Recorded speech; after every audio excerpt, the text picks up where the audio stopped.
How to change page color in Google Docs. Now, when you first open up Google Docs, you'll be presented with a white colored page.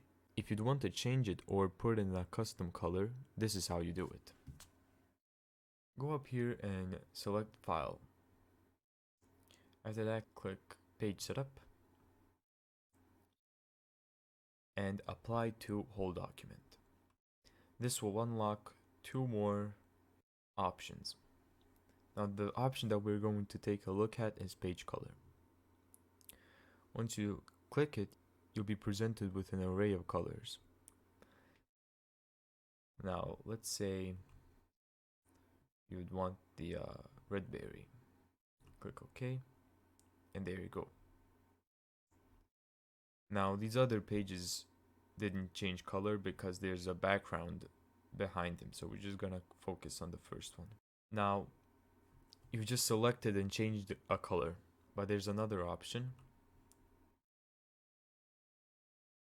where you see here it says custom.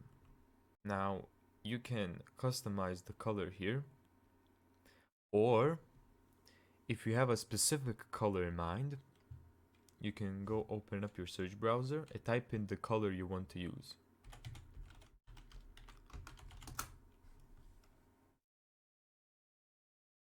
And then type hex next to it. This is the hex code.